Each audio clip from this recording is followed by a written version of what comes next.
Hello family, welcome to Jimmy Stories. Please do remember to subscribe, like, leave your thoughts on the comments section, and also share this video. It means the world to us. Thank you as you do so. Now sit back and relax as we dive into this thrilling story briefly.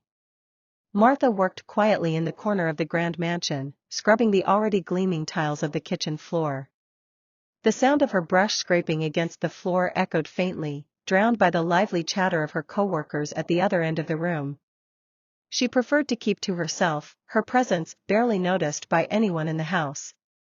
It was how she had survived working in the mansion of Coleman Adola, the famously cold and detached billionaire. "Have you heard?" Anita, one of the younger cleaners, said excitedly, her voice barely contained. "The party next week is going to be the biggest one yet. Coleman is inviting all the top business people, celebrities, even politicians. The guest list is insane." Martha, still crouched over her work, slowed her scrubbing just a little, her ears perking up. A party? At the mansion?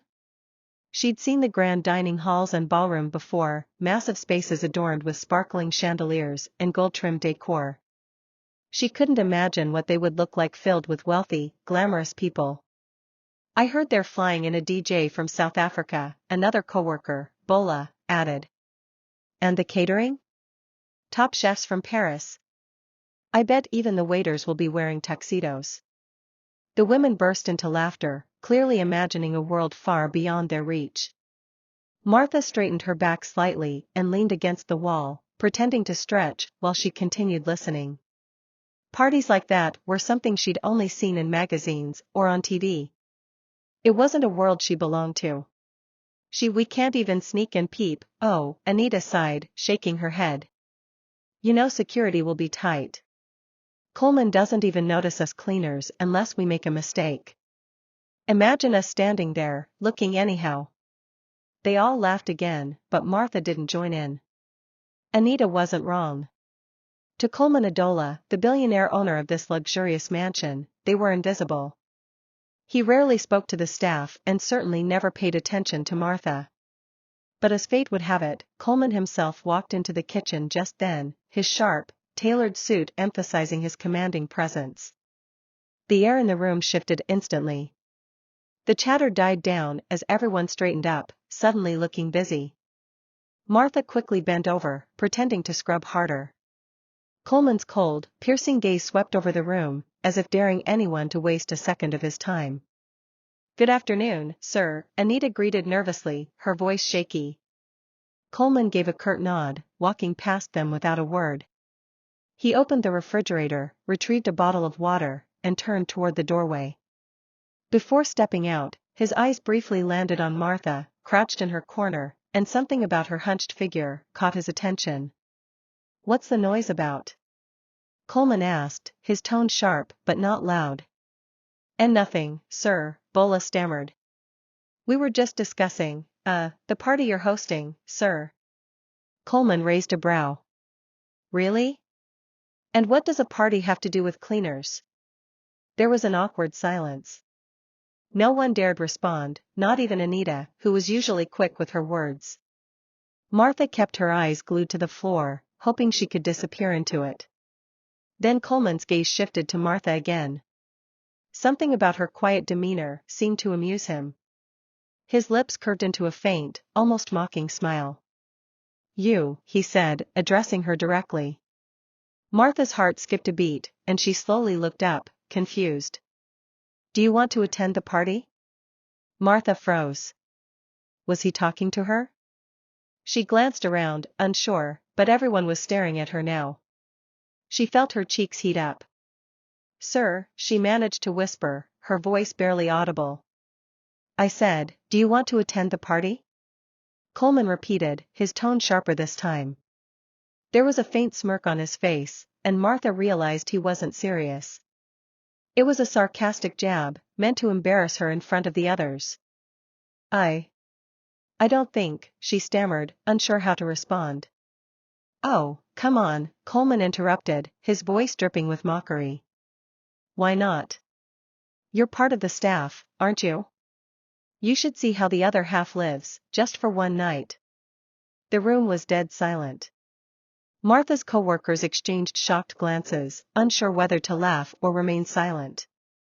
Coleman's smirk deepened, clearly enjoying the awkwardness of the moment. Martha clenched her fists, humiliation washing over her. She didn't know what to say. "All right, then," Coleman added, as if concluding a joke. "You're invited. Let's see if you clean up as well as you clean floors." With that, he walked out of the room, leaving everyone stunned. As soon as he was gone, the silence exploded into whispers and giggles. "Did that just happen?" Anita gasped, wide-eyed. "Did Coleman actually invite Martha to the party?" "Nah, joke now," Bola said, laughing. "He doesn't mean it. He's just mocking her." "But imagine if she shows up," Anita said, her tone mischievous. "It will shock everybody, especially Coleman." Martha sat back on her heels, her mind racing. She couldn't tell if she was more humiliated or angry. Coleman's words echoed in her ears, and for the first time, she wondered what would happen if she actually accepted his so-called invitation. Martha sat on the edge of her small bed in her one-room apartment, replaying Coleman's words in her mind. "You're invited. Let's see if you clean up as well as you clean floors." She couldn't tell if it was sarcasm or a challenge, but either way, it lingered in her thoughts. She stared at the cracked ceiling, her heart heavy with uncertainty. "It was just a joke," she muttered to herself. "Why would someone like Coleman Adola want me at his party?" But the more she thought about it, the more her curiosity grew. What if she showed up? What if she walked into that grand party and surprised everyone? The thought of proving them wrong, of showing Coleman that she wasn't just a cleaner, started to plant a rebellious seed in her heart. That evening, she visited her best friend, Joy, a lively young woman who worked as a tailor in a small shop by the roadside. Joy was the kind of person who could light up any room with her energy, and Martha knew she'd have the right words to say. "Martha!" Joy exclaimed when she walked in. "What's this serious face for? You look like you've seen a ghost." Martha hesitated, then sighed. "Joy, something strange happened at work today." "Tell me," Joy said, dragging a chair for Martha to sit on. "Did your boss finally talk to you?" Martha nodded slowly. "He invited me to a party." Joy's eyes widened in shock. "Wait, Coleman Adola invited you? To one of those rich people's parties? Are you serious?" "Yes," Martha said, her voice unsure. "But I think it was a joke. He was mocking me in front of the other staff." Joy frowned, her hands on her hips. "Mocking you? So what? If he said you're invited, then go. Shock them all." Martha shook her head. "How can I? Look at me, Joy.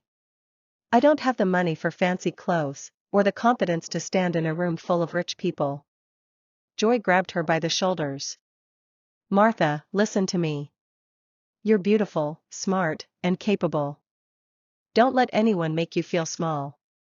If you want to go to that party, we'll make it happen." Martha gave a weak smile. "But what will I wear? You know I can't afford anything nice." Joy's face lit up with excitement. "Leave that to me. I have a plan." The next day, Joy brought Martha to her small shop. She pulled out an old dress Martha had once worn to a friend's wedding. The dress was simple and outdated, but Joy's eyes sparkled with ideas. "This dress has potential," Joy said, holding it up. "It just needs some magic." "Magic?" Martha asked, skeptical. "Yes. A few adjustments here, some beads there, and trust me, no one will recognize this dress. Just give me 2 days." Martha looked doubtful, but nodded. "Okay, but don't spend too much time on it. I don't want to trouble you." Joy laughed. "Trouble coup? This is fun for me. Besides, you're going to make the biggest statement at that party." Over the next 2 days, Joy worked tirelessly on the dress, sewing late into the night. She added delicate beads to the neckline, adjusted the fit to flatter Martha's figure, and gave the skirt a flowy elegance that transformed the simple fabric into something stunning. When Joy finally revealed the finished dress, Martha's jaw dropped. "Is this really the same dress?" she whispered, running her fingers over the smooth material. "It's not just the dress," Joy said, beaming. "It's you. When you wear it, you'll shine." The night of the gala arrived, and Martha's nerves were at an all-time high. Joy helped her get ready, styling her hair into soft curls and applying a touch of makeup. "Look at yourself," Joy said, stepping back to admire her work. "You look like you belong in that mansion." Martha turned to the cracked mirror on Joy's wall. She barely recognized the woman staring back. The dress hugged her figure perfectly, and the sparkle in her eyes made her feel, for the first time in a long while, confident. "I don't know, Joy," she said nervously. "What if they laugh at me?" "Let them laugh," Joy said firmly. "You're not going for them. You're going for yourself. Walk in there with your head high." Taking a deep breath, Martha nodded. "Okay. I'll do it." As she stepped out of Joy's shop, dressed in her newly transformed gown, she felt a mixture of fear and determination. She didn't know what awaited her at the party, but one thing was certain: she was no longer just the invisible cleaner. Tonight, she was Martha, and she was ready to take on the world. The night of the party arrived, and the mansion was bathed in golden light. Every corner shimmered with opulence, glittering chandeliers hung from the high ceilings, and the air was filled with the soft hum of violins playing in the background. Guests in elegant designer outfits strolled through the grand halls, their laughter and chatter blending with the music. Luxury was on full display, and every detail of the event screamed wealth. Outside the mansion's large wooden doors, Martha stood, her heart pounding. She could hear the muffled sounds of the party from where she stood, gripping her small clutch bag tightly. Her palms were damp with sweat, but she forced herself to breathe. The gown Joy had made for her hugged her figure perfectly, the soft beads on the neckline catching the glow of the outdoor lights. Her hair, styled into soft curls, framed her face beautifully, and the light makeup Joy had applied gave her a radiant look. "You can do this," Martha whispered to herself. "You deserve to be here as much as anyone else." She stepped forward, her heels clicking against the marble floor as she entered the mansion. The moment she crossed the threshold, the room seemed to shift. The soft murmur of conversation quieted, and heads turned, one after another, toward the figure standing at the entrance. Martha kept her gaze forward, her chin slightly raised, even though she could feel the weight of every stare. She walked slowly, her steps measured, and the train of her gown flowed elegantly behind her. The guests, dressed in their finest attire, exchanged curious looks and whispered to one another. "Who is she?" someone murmured from the side. "I've never seen her before," another replied. "She's stunning," a man said quietly, his eyes fixed on Martha.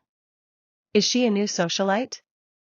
Coleman Adola stood near the center of the room, holding a glass of champagne. He had been speaking to one of his business associates when the subtle change in the room caught his attention. He followed the direction of the guests' gazes and froze. His cold, composed demeanor cracked slightly as his eyes landed on Martha. It was unmistakably her, the quiet cleaner he'd sarcastically invited to the party. But tonight, she looked nothing like the woman he'd known. She looked regal, confident, and utterly unrecognizable in her elegant dress. For a moment, Coleman simply stared, his lips parting slightly in shock. He wasn't the only one taken aback, his business associate nudged him. "Who's the beauty, Coleman?" the man asked, smirking. "A new acquaintance?" Coleman didn't answer. He couldn't take his eyes off Martha. Martha, meanwhile, walked deeper into the hall, her heartbeat echoing in her ears. She could feel the stares, the whispers, the speculation swirling around her, but she kept her composure. She reminded herself of Joy's words, "Walk in there with your head high." And that was exactly what she did. As she approached the center of the room, a woman in a dazzling red gown stepped closer, pretending to adjust her diamond bracelet while studying Martha closely. "Excuse me," the woman said in a honeyed voice. "I don't believe we've met. Are you new to town?" Martha gave a polite smile. "Not exactly," she replied, her voice steady but soft. Just someone who decided to come out tonight. The woman raised a perfectly shaped eyebrow, clearly unsatisfied with the vague answer. Before she could probe further, Coleman stepped forward, his expression unreadable. "Martha," he said, his deep voice cutting through the room like a knife. Martha turned to face him, her heart racing. For a moment, they simply stared at each other. Coleman's gaze was sharp, almost calculating, but there was also a flicker of something else. Was it admiration? She couldn't tell. "Good evening, Mr. Adola," Martha said calmly, tilting her head slightly. Coleman's lips twitched as if he were about to say something, but instead, he took a sip of his champagne, his eyes never leaving hers. "I must say," he finally said, his tone dry, "you certainly know how to make an entrance." Martha's lips curved into a small smile. "Thank you. I didn't want to disappoint after your generous invitation." The subtle jab wasn't lost on him, and for the first time, he chuckled lightly. The sound surprised both of them. Guests nearby exchanged curious glances, watching the interaction closely. The whispers grew louder as people speculated about who Martha was and why Coleman seemed so interested in her. Martha felt the intensity of their stares, but refused to let it shake her. As the evening progressed, more people approached Coleman, hoping to get an introduction to the mysterious woman by his side. Martha answered their questions politely but kept her responses vague, enjoying the sense of intrigue she was creating. For the first time in her life, she felt seen, not as a cleaner or someone invisible, but as a person who belonged. Though the night was still young, one thing was certain: Martha had made an unforgettable impression, and Coleman Adola, along with everyone else in the room, wouldn't soon forget the moment she walked through those doors. The party was in full swing. The soft melodies of the live band floated through the air, mingling with the sounds of laughter and clinking glasses. Martha stood near a grand marble pillar, trying to blend into the background while her eyes roamed the room. She had already endured countless stares and whispered speculations, but she maintained her composure. She sipped the sparkling water in her hand, wondering if attending this party had been a mistake. As she stood lost in thought, a deep, familiar voice interrupted her. "Martha." She turned to find Coleman Adola standing behind her, a curious expression on his face. He looked different up close, less intimidating than she remembered, though his cold demeanor hadn't entirely disappeared. "Mr. Adola," she greeted with a polite nod, her voice steady, despite the way her heart raced. He studied her for a moment, as though trying to reconcile the elegant woman in front of him with the quiet cleaner he barely noticed in his mansion. "You've surprised everyone tonight," he said finally, his tone neutral, but his eyes sharp. Martha gave a small smile. "That seems to be the theme of the evening." He raised an eyebrow at her response, clearly intrigued. "May I ask what inspired this transformation?" She met his gaze without flinching. "Let's just say I wanted to see how the other half lives, even if it's just for one night." For a moment, Coleman said nothing, his expression unreadable. Then, to Martha's surprise, he extended his hand. "Dance with me." Martha blinked, unsure if she had heard him correctly. "Dance," she repeated, her voice barely above a whisper. "Yes," he said, his tone firm. "Or is that beneath you now?" There was a hint of challenge in his voice, and Martha realized he wasn't just asking, he was testing her. Swallowing her hesitation, she placed her hand in his.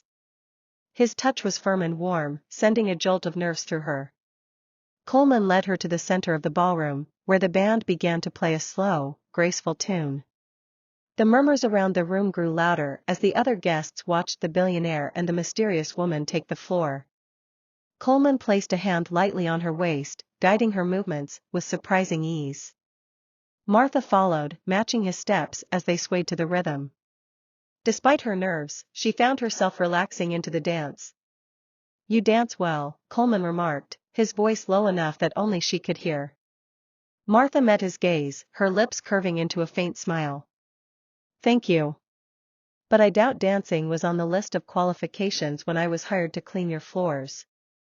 He smirked, his grip on her tightening slightly. "Touché. You've always been this sharp, haven't you?" Perhaps, she replied, her tone teasing. You just never noticed. The subtle jab caught him off guard, and for a moment, he looked genuinely amused. Fair point, he admitted. I can't argue with that. As they continued to dance, their conversation grew more personal. Coleman asked about her life, and Martha answered with honesty, though she kept certain details vague. She told him about growing up in a small town, her love for books, and her dream of one day pursuing an education beyond her current means. And yet you ended up here, working in my mansion, Coleman said, his tone softening slightly. Martha nodded. Life doesn't always go as planned. But that doesn't mean I've stopped dreaming. Coleman was silent for a moment, his gaze fixed on her. There was something in her voice, an undeniable strength and determination that he hadn't noticed before. It was humbling, and for the first time, he found himself genuinely curious about her. You're not what I expected, he admitted quietly. Martha tilted her head, a playful glint in her eyes. What did you expect? I'm not sure, he said honestly. But certainly not this. You're different. Different isn't always a bad thing, she replied, her voice steady. No, Coleman agreed, his lips curving into a small smile. It's not. By the time the dance ended, the murmurs among the guests had reached a fever pitch.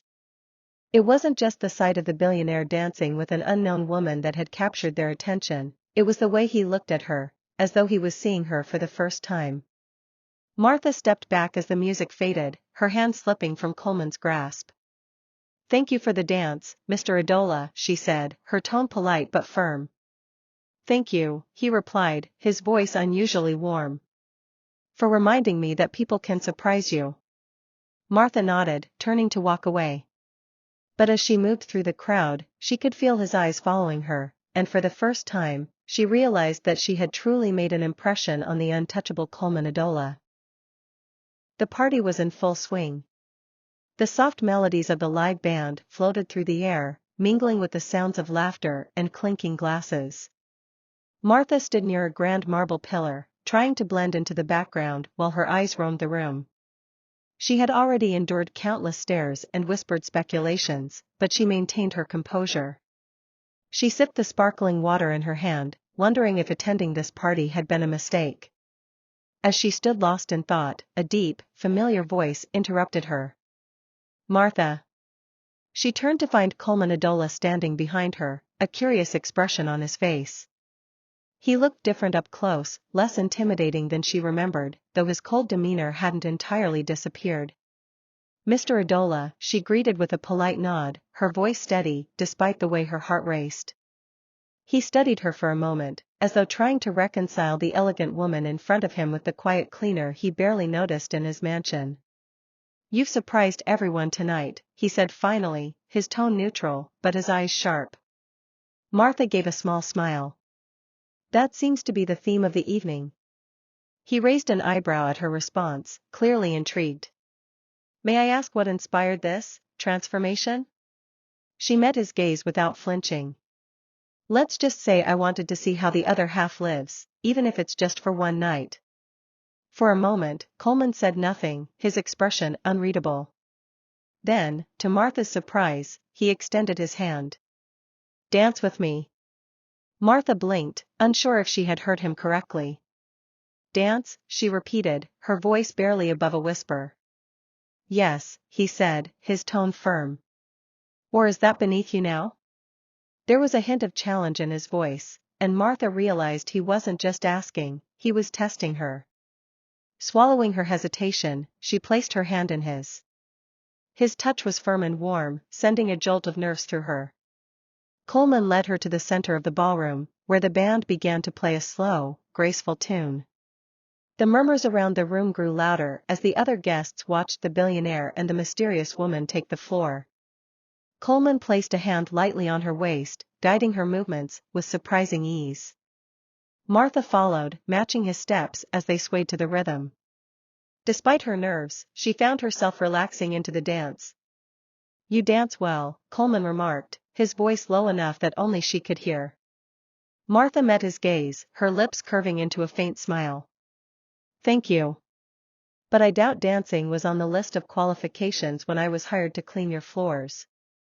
He smirked, his grip on her tightening slightly. Touché. You've always been this sharp, haven't you? Perhaps, she replied, her tone teasing. You just never noticed. The subtle jab caught him off guard, and for a moment, he looked genuinely amused. Fair point, he admitted. I can't argue with that. As they continued to dance, their conversation grew more personal. Coleman asked about her life, and Martha answered with honesty, though she kept certain details vague. She told him about growing up in a small town, her love for books, and her dream of one day pursuing an education beyond her current means. And yet you ended up here, working in my mansion, Coleman said, his tone softening slightly. Martha nodded. Life doesn't always go as planned. But that doesn't mean I've stopped dreaming. Coleman was silent for a moment, his gaze fixed on her. There was something in her voice, an undeniable strength and determination that he hadn't noticed before. It was humbling, and for the first time, he found himself genuinely curious about her. You're not what I expected, he admitted quietly. Martha tilted her head, a playful glint in her eyes. What did you expect? I'm not sure, he said honestly. But certainly not this. You're different. Different isn't always a bad thing, she replied, her voice steady. No, Coleman agreed, his lips curving into a small smile. It's not. By the time the dance ended, the murmurs among the guests had reached a fever pitch. It wasn't just the sight of the billionaire dancing with an unknown woman that had captured their attention, it was the way he looked at her, as though he was seeing her for the first time. Martha stepped back as the music faded, her hand slipping from Coleman's grasp. Thank you for the dance, Mr. Adola, she said, her tone polite but firm. Thank you, he replied, his voice unusually warm. For reminding me that people can surprise you. Martha nodded, turning to walk away. But as she moved through the crowd, she could feel his eyes following her, and for the first time, she realized that she had truly made an impression on the untouchable Coleman Adola. The party had finally come to an end. The once lively mansion now stood quiet, with only a few staff members cleaning up the remnants of the grand event. Martha stood outside on the balcony, looking out over the sprawling gardens illuminated by soft lights. The cool night breeze brushed against her face, and for the first time that evening, she allowed herself to relax. Her thoughts were interrupted by the sound of footsteps. She turned to see Coleman approaching, his tie loosened and his usual air of detachment replaced by something softer. He stopped a few steps away, his hands in his pockets, and studied her for a moment before speaking. I was looking for you, he said, his voice quieter than usual. Martha tilted her head slightly. I didn't think you'd notice I was gone. The party seemed to end well. It did, he said, stepping closer. Thanks to you. Martha shrugged, her gaze returning to the gardens. I just said what needed to be said. Coleman leaned on the balcony railing beside her, his eyes fixed on her. You did more than that. You stepped in when you didn't have to. You handled a situation that could have ruined everything tonight. He paused, then added, why? Martha turned to him, her face calm, but her eyes thoughtful. Because I know what it's like to have people make assumptions about you. To not be given the chance to explain yourself. That man tonight? Maybe he was wrong, maybe he wasn't, but shouting in a room full of people wasn't going to help him or you. I just didn't want to see things fall apart over something so avoidable. Her words hung in the air, and Coleman found himself at a loss for a response. Finally, he asked, why does someone like you, someone so smart, so composed, end up working as a cleaner in a place like this? Martha hesitated, her fingers tracing the edge of the balcony. It's not exactly where I planned to be, she admitted. I grew up in a small town. My parents worked hard, but we didn't have much. I wanted to go to school, to become something more. But life doesn't always cooperate. Coleman's brow furrowed. What happened? She sighed, her voice steady but tinged with emotion. My father fell sick when I was in my final year of secondary school. We spent everything we had on his treatment, but it wasn't enough. He passed away, and I had to drop out to help my mother take care of my younger siblings. Coming to the city was supposed to be a fresh start, but it's hard to climb out of a hole when you're already at the bottom. There was a long silence as Coleman absorbed her words. For the first time, he felt a pang of guilt, not because of anything he had done to her directly, but because of how easily he had dismissed people like her. People who had their own battles, their own dreams, but were overlooked simply because of where they were in life. "I'm sorry," he said finally, his voice low. Martha looked at him, surprised. "Sorry? For what?" "For not noticing," he said. "For not seeing you as anything more than a cleaner. For assuming I knew everything about you when I didn't." Martha smiled faintly, shaking her head. "You're not the first, and you won't be the last. People see what they want to see. But that doesn't define me. I know who I am, and I know what I'm capable of. One day, I'll get to where I want to be. This is just a step along the way." Her quiet confidence struck a chord in Coleman. He leaned back, his eyes still on her. "You're a remarkable person, Martha," he said sincerely. "I don't say that lightly." "Thank you," she said simply. They stood in silence for a moment, the breeze carrying the faint scent of flowers from the garden below. Finally, Coleman broke the silence. "Have you ever thought about going back to school? Finishing what you started?" Martha chuckled softly. "Every day. But dreams don't pay the bills, Mr. Adola." "What if I helped?" he asked, his tone serious. She turned to him, her brow furrowed. "Helped how?" "I don't know yet," he admitted. "But I'd like to find a way. You've shown me tonight that I've been blind to a lot of things. I want to do better, and I think helping you would be a good place to start." Martha studied him carefully, searching his face for any sign of insincerity. She saw none. "I appreciate the offer," she said finally, "but I'm not looking for charity." "It's not charity," he said firmly. "It's an investment. In you. And, if I'm being honest, in myself too. You've made me see things differently tonight, Martha. I'd like to think that's worth something." For the first time that evening, Martha felt a flicker of hope. "We'll see," she said, her voice soft but filled with possibility. As Coleman nodded, a quiet understanding passed between them. For both of them, this conversation marked the beginning of something new, a chance to grow, to change, and to find strength in unexpected places. A few days after the party, Martha returned to her usual duties at the mansion. She swept the hallways, wiped the windows, and scrubbed the floors, just as she always had. But something felt different. The memory of her conversation with Coleman lingered in her mind, along with his surprising offer. She wasn't sure if he truly meant it or if it was just a fleeting thought in the heat of the moment. Her answer came sooner than expected. That afternoon, one of Coleman's assistants approached her while she was cleaning the staircase. "Miss Martha," the young man said, clearing his throat. Martha turned to him, startled. "Yes? Mr. Adola would like to see you in his office." Her heart skipped a beat. She set down her cleaning supplies, wiped her hands on her apron, and followed the assistant up the grand staircase. As they approached Coleman's office, her nerves grew. What does he want to talk about now? When she stepped inside, Coleman was seated behind a large mahogany desk, looking over some papers. He glanced up when she entered and gestured for her to sit. "Martha," he began, his tone professional but kind. "Thank you for coming.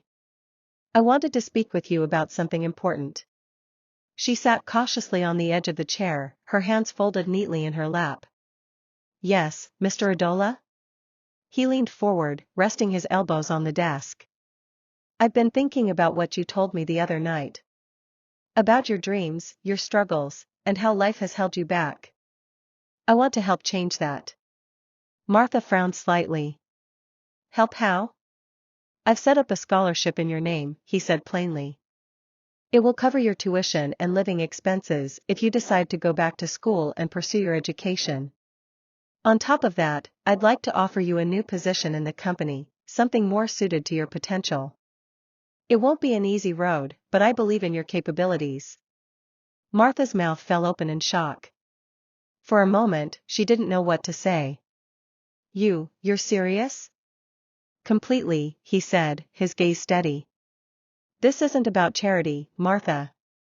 This is about giving you the tools to succeed, the tools you've always deserved but never had access to. She looked down at her hands, her thoughts racing. Mr. Adola, I don't know what to say. This is overwhelming. I understand, he said gently. Take your time to think about it. But know this, what you did at the party showed me you're not just a cleaner. You're a leader, a problem solver, and someone who can rise to any challenge. I don't want to see that potential wasted. Martha hesitated. What if I fail? Coleman smiled slightly. Everyone fails at some point. What matters is how you get back up. And something tells me you're not the type to give up easily. Her eyes softened as she met his gaze. I'll think about it. Good, he said, leaning back in his chair. That's all I ask. Over the next few days, Martha wrestled with her decision. Part of her felt unworthy of such an opportunity. What if people thought she only got it because of Coleman? But another part of her felt a spark of hope. This could be her chance to finally change her life. One evening, she called Joy and told her everything. Are you serious? Joy exclaimed, nearly dropping the phone. Martha, you have to take it. This is your dream. I know, Martha said quietly. But what if I'm not good enough? Good enough? Joy scoffed. Martha, you're the smartest, strongest person I know. If anyone can handle this, it's you. Don't let doubt stop you from grabbing this opportunity. Encouraged by her friend's words, Martha made her decision. The next morning, she walked into Coleman's office, with her head held high. Mr. Adola, she began, her voice steady. I've thought about your offer, and I've decided to accept it. Coleman smiled, a genuine warmth in his expression. I'm glad to hear that, Martha. I'll make sure everything is set up for you to begin as soon as possible. Thank you, she said sincerely. For believing in me. You've earned it, he replied. From that day forward, Martha's life began to change. She enrolled in a local university, balancing her studies with her new role in Coleman's company. Though the work was challenging, she tackled every obstacle with determination and grace. As for Coleman, he found himself inspired by Martha's resilience. Her strength and dignity forced him to reflect on his own life and how he had treated people in the past. Slowly, he began to soften, making an effort to connect with those around him and use his influence to make a positive difference. One evening, as Martha walked across the university campus, her books in hand and her heart full of hope, she paused to take in the view. For the first time in years, she felt like she was truly on the path to achieving her dreams. She smiled to herself. It hadn't been an easy journey, but with courage and determination, she was rewriting her story, one chapter at a time.